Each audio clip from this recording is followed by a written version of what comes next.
నువ్వెన్ని ప్లాన్స్ చేసినా నేను తిప్పి కొడతాను. కావేరిని పెద్దమ్మ ఇంటికి రానివ్వకుండా చేస్తారనే నేను మీతో వస్తున్నాను. ఎలాగైనా కావేరిని సంక్రాంతికి పెద్దమ్మ దగ్గరకు తీసుకెళ్తాను.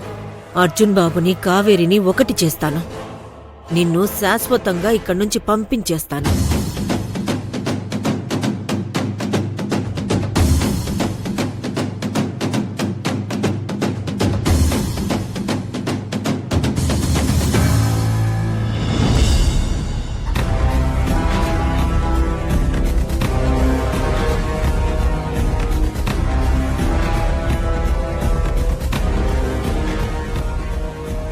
కావేరిని తీసుకొస్తామని గొప్పలు చెప్పారుగా.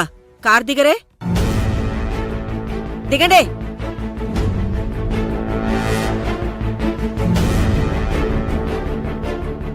పదండి.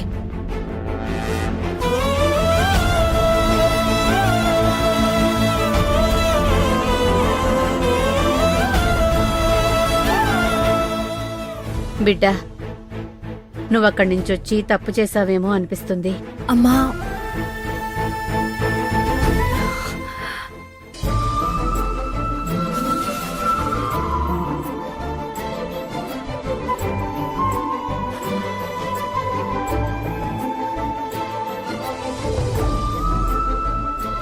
ఏంటి ఇలా వచ్చారు? చెప్పు యమజా. కావేరి, అమ్మమ్మకి హార్ట్ స్ట్రోక్ వచ్చిందంట.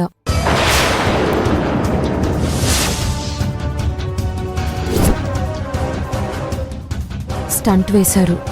మంగళ ఫోన్ చేసి చెప్పింది.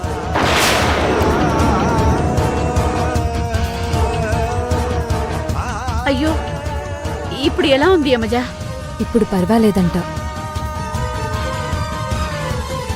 రుక్మిణక్క, నీకో విషయం చెప్పాలి. పెద్దమ్మ కావేరిని చూడాలనుకుంటుంది. అందుకే కావేరిని తీసుకువెళ్దామనొచ్చాం.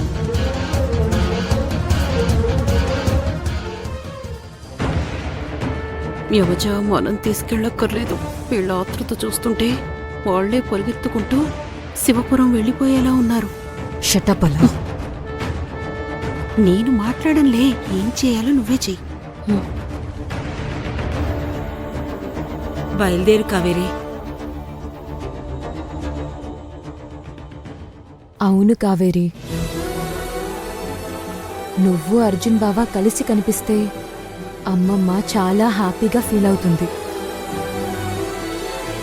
ఆవిడ ఆశీస్సులు కూడా తీసుకుంటే కలకాలం మీరిద్దరూ హ్యాపీగా ఉంటారు.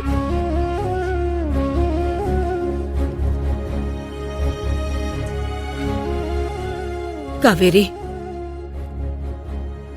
అంత బాలేని పరిస్థితిలో కూడా పెద్దమ్మ నిన్ను అర్జున్ బాబుని తలుచుకుంటుంది. మిమ్మల్ని చూడాలి అంటుంది. అవును కావేరి, మీరిద్దరు సుఖంగా సంతోషంగా ఉండాలని అమ్మమ్మ కోరికే కాదు, మా అందరి కోరిక. వెంటనే బయలుదేరు. యమజా, నువ్వాగు. రా కావేరి పొన్ను.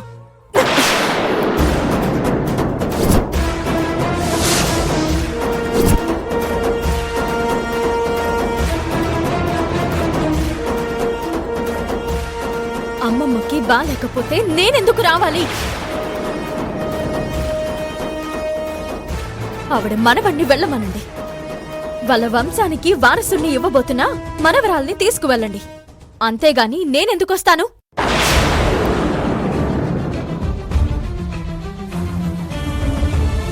కావేరి, ఏం మాట్లాడుతున్నావు?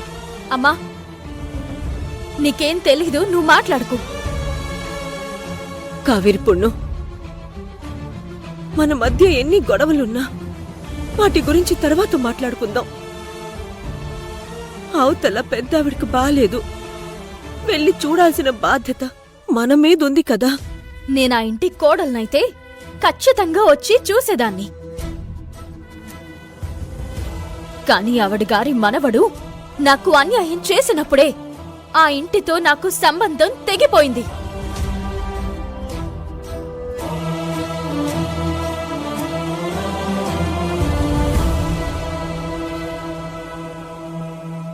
ఇక నేనొచ్చి చూడాల్సిన అవసరం లేదు. కావేరి, నువ్వేనా ఇలా మాట్లాడేది? తెలియని వాళ్ళకి ఆరోగ్యం బాగలేకపోయినా పరిగెత్తుకుని వెళ్ళి సాయం అందిస్తావు కదా. నిన్నెంతో అభిమానించి ఆదరించిన పార్వతమ్మకు ఒంట్లో బాగోకపోతే ఎందుకు వెళ్ళనంటున్నావు? వెళ్ళి ఏం చేయమంటావు స్నేహ? వాళ్లతో ఇంకా మాటలు పడమంటావా? ఆవిడి గారి మనవడు నాకు అన్యాయం చేసినా వాళ్ళంతా నన్నే తప్పు పడతారు. ఆడదాన్ని కాబట్టి సర్దుకుపోవాలి అంటారు. కావేరి, నువ్వు సమస్యని ఒకవైపు నుండే చూస్తున్నావు. కాసేపు అర్జున్ సంగతి పక్కన పెట్టు. పెద్దవాడికి బాగోలేనప్పుడు వెళ్ళి చూడాల్సిన బాధ్యత నీకుంది. ఒకప్పుడు ఆవిడ అర్జున్ కన్నా నిన్నే బాగా చూసుకుంది. బావా, నేను చెప్పేది ముందు నేను చెప్పేది విను కావేరి. ప్రాణాపాయంలో శత్రువు ఉన్నా సరే సాయం చేయాలి.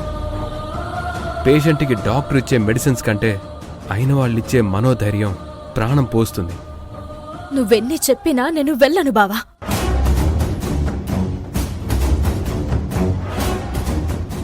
తాళి కట్టిన భర్తనే వద్దనుకుంటుంటే ఆయన గారి నానమ్మ గురించి నాకెందుకు?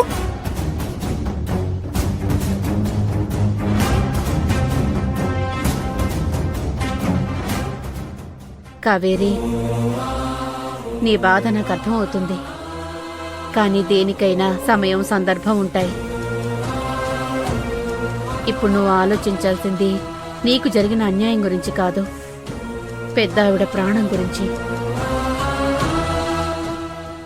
ఇదేంటి యమజ, కావేరి రానంటుంటే రుక్మిణి బలవంతంగా పంపించేలా ఉంది. కంగారు పడగల. కావేరి ఎవరు చెప్పినా వినదు. కావేరి, నువ్వు ఎందుకు ఇలా ప్రవర్తిస్తున్నావో నాకు అర్థం కావడం లేదు. కానీ ఇది మాత్రం కరెక్ట్ కాదమ్మా. నువ్వు క్యారెక్టరే మార్చుకుని ప్రవర్తిస్తున్నావు. ఇప్పటికీ అన్నీ అర్జున్ బాబు నీ మీద కోపంగా ఉన్నారు. నువ్వు పెద్దమ్మను చూడ్డానికి రాకపోతే ఆ కోపం ఇంకా ఇంకా ఎక్కువైపోతోంది. రుక్మిణి అక్క, నువ్వైనా చెప్పు, ఎవరి మీదో కోపాన్ని ఇంకెవరి మీదో చూపిస్తోంది. ఇది కరెక్ట్ కాదు. కాకమ్మా, ఇప్పుడు ఎవరి రికమెండేషన్స్ నాకు అవసరం లేదు. నేను రాను అని చెప్పాను కదా, ఇక మీరు వెళ్ళండి. కావేరి, కావేరి!